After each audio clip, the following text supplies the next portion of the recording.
அஸ்ஸலாமு அலைக்கும். Welcome to Shala's recipes. இன்னைக்கு நம்ம என்ன ரெசிபி பார்க்க போறோம்னா சிக்கன் பப்ஸ் தாங்க பார்க்க போறோம். பேக்கரி ஸ்டைலில் ஓவன் இல்லாமல் வீட்டிலேயே சுலபமான முறையில் எப்படி செய்யலாங்கிறத இப்போ நம்ம செஞ்சு பார்க்கலாம். ரொம்ப ஈஸியான ரெசிபிங்க. வாங்க எப்படி செய்யலான்னு பார்க்கலாம். ஒரு மிக்சிங் பவுலில் 1 கப் மைதா எடுத்துக்கோங்க. நீங்கள் கோதுமையும் எடுத்துக்கலாம். 1 டீஸ்பூன் உப்பு, 2 இன்க்ரீடியன்ஸ் தான் சேர்த்து நல்லா மிக்ஸ் பண்ணிடுங்க. இதில் கொஞ்சம் கொஞ்சமாக தண்ணி சேர்த்து புரோட்டாவுக்குனா மாவு பிசைகிற மாதிரி பிசைஞ்சுக்கோங்க. மாவு கொஞ்சம் லூஸாகவே இருக்கணும், அப்போ தான் நமக்கு தேய்க்கிறதுக்கு கொஞ்சம் ஈஸியாக இருக்கும். ரொம்ப சூப்பராக இருக்குங்க. நம்ம பட்டர் எதுவுமே இல்லாமல் நம்ம ஈஸியான முறையில் இந்த பப்ஸ் ரெடி பண்ணிடலாம். இப்போ சாஃப்டாக இப்போ பிசைஞ்சு வச்சாச்சு. இதை உடனே நம்ம இப்போ உருண்டை பிடிச்சிடலாம். எந்த சைஸில் பப்ஸ் வேணுமோ அந்த சைஸில் நீங்கள் உருண்டை பிடிச்சிக்கோங்க. இந்த மாதிரி எல்லா உருண்டையும் வச்சு நான் ஒரு 1/4 கப் ஆயில் மேலே ஊற்றிக்கிறேன். நான் இந்த மாதிரி நம்ம செய்கிறனால கொஞ்சம் எலாஸ்டிக் கன்சிஸ்டன்சி வரும். நமக்கு ஃபுல்லாக ஒரு 1/4 கப் ஊற்றிருப்பேங்க. நான் ஊற்றி இந்த மாதிரி திருப்பி விட்டுக்கோங்க. ஃபுல்லாக நல்லா ஊறணும். நான் 1 hour ஊற வைக்க போகிறேன். நீங்கள் அதிகபட்சம் ஒரு 1/2 hour ஊற வைக்கணும். ஒரு பேனில் 2 டீஸ்பூன் நான் ஜெய்தூன் ஆயில் ஊற்றிக்கிறேன். நீங்கள் ஜெய்தூன் ஆயில் இல்லைன்னா சும்மா சாதாரண ஆயில் கூட ஊற்றிக்கலாம். இது 1 டீஸ்பூன் ஜீரகம், கொஞ்சம் கருவேப்பிலை, 2 பச்சை மிளகாய் சின்ன சின்னதாக கட் பண்ணி சேர்த்துருக்கேன். 3 பெரிய வெங்காயத்தை நீள நீளமாக கட் பண்ணி சேர்த்துக்கோங்க. இந்த வெங்காயம் குக் பண்ணுறதுக்கு 1 டீஸ்பூன் உப்பு சேர்த்து கண்ணாடி பதம் வர்ற அளவுக்கு நல்லா குக் பண்ணிக்கோங்க. இதில் 1 டீஸ்பூன் இஞ்சி பூண்டு பேஸ்ட் சேர்த்துக்கோங்க. சேர்த்து நல்லா பச்சை வாடை போகிற அளவுக்கு குக் பண்ணிக்கிடலாம். இதுக்கு தேவையான மசாலா 1 டீஸ்பூன் மிளகாய்த்தூள், 1/4 டீஸ்பூன் மஞ்சள் தூள், 1 டீஸ்பூன் மல்லித்தூள், 1/2 டீஸ்பூன் ஜீரகத்தூள், 1/2 டீஸ்பூன் கரம் மசாலா சேர்த்து அந்த ஆயிலில் நல்லா குக் பண்ணிக்கோங்க மசாலாவை. சிக்கன் வேண்டாம்னு நினச்சிங்கன்னா நீங்கள் எக் கூட சேர்த்துக்கலாம். நான் போன்லெஸ் சிக்கன் 200 கிராம் எடுத்திருக்கேன். அதான் இந்த மாதிரி சின்ன சின்ன பீஸாக கட் பண்ணி வச்சுக்கோங்க. இப்போ இந்த மசாலா கூட நம்ம சேர்த்துடலாம்.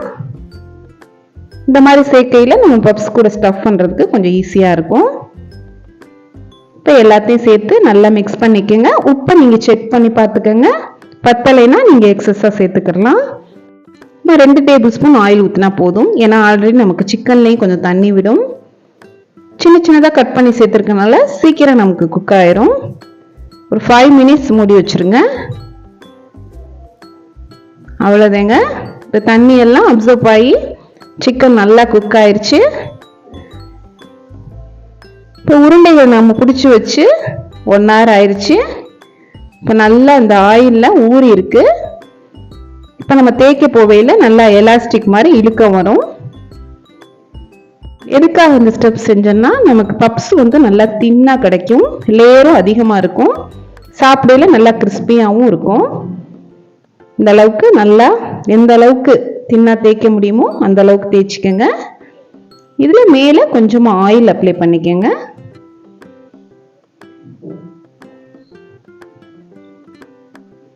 கொஞ்சம் மைதா டஸ்ட் பண்ணிக்கலாம். இந்த மாதிரி பண்ணுறதுனால நல்லா கிறிஸ்பியாக இருக்கும். இப்போ இதை எல்லா சைடும் மடிச்சு விட்டுக்கோங்க.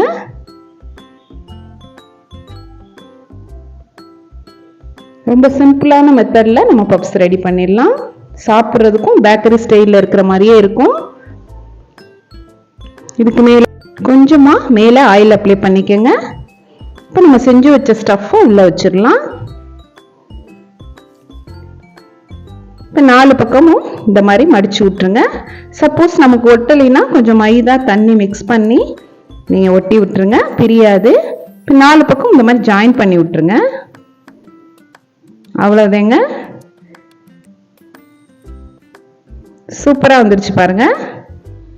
இந்த மாதிரி எல்லா பப்ஸையும் நம்ம தயார் பண்ணி வச்சிடலாம். இதுக்கு மேலே நீங்கள் எக் அப்ளை பண்ணாலும் பண்ணிக்கிடலாம். நான் இன்னைக்கு பண்ணலை. இதை அப்படியே ஆயிலில் பொரிச்சு எடுத்துடலாம். ஆயிலை மீடியம் ஹீட்டில் வச்சுக்கோங்க. நீங்கள் ஷைனிங்காக வேணும், பப்ஸ் கலரில் அதே கலரில் இருக்கணும்னு நினச்சிங்கன்னா மேலே கொஞ்சமாக எக் அப்ளை பண்ணிக்கோங்க. அவ்வளோதாங்க. சூப்பரான பப்ஸ் நமக்கு கிடச்சிருச்சு. நல்லா கிறிஸ்பியாக இருந்துச்சுங்க. சாப்பிட்றதுக்கு ரொம்ப லேசாகவும் இருந்தது, கனம் இல்லாமல். இந்த மாதிரி கண்டிப்பாக ட்ரை பண்ணி பாருங்கள், அருமையாக இருக்கும். சிக்கன் இல்லைன்னா நீங்கள் எக் இல்லைன்னா வெஜிடபிள் எது வேணாலும் இதில் ஸ்டஃப் வச்சுக்கலாம். வீட்டிலையே சுலபமான முறையில் சிக்கன் பப்ஸ் நம்ம தயார் பண்ணியாச்சு. இப்போ பிச்சு காமிக்கிறேன் பாருங்கள், அவ்வளோ அருமையாக இருந்தது. நான் சொன்ன மெத்தட்லேயே நீங்கள் ட்ரை பண்ணி பாருங்கள், நல்லாயிருக்கும். இந்த ரெசிபி உங்களுக்கு பிடிச்சிருந்துச்சுன்னா லைக் பண்ணுங்கள், ஷேர் பண்ணுங்கள், சப்ஸ்கிரைப் பண்ணுங்கள். இன்ஷா அல்லாஹ் நெக்ஸ்ட் வீடியோவில் பார்ப்போம். தேங்க்ஸ் ஃபார் வாட்சிங். பாய்.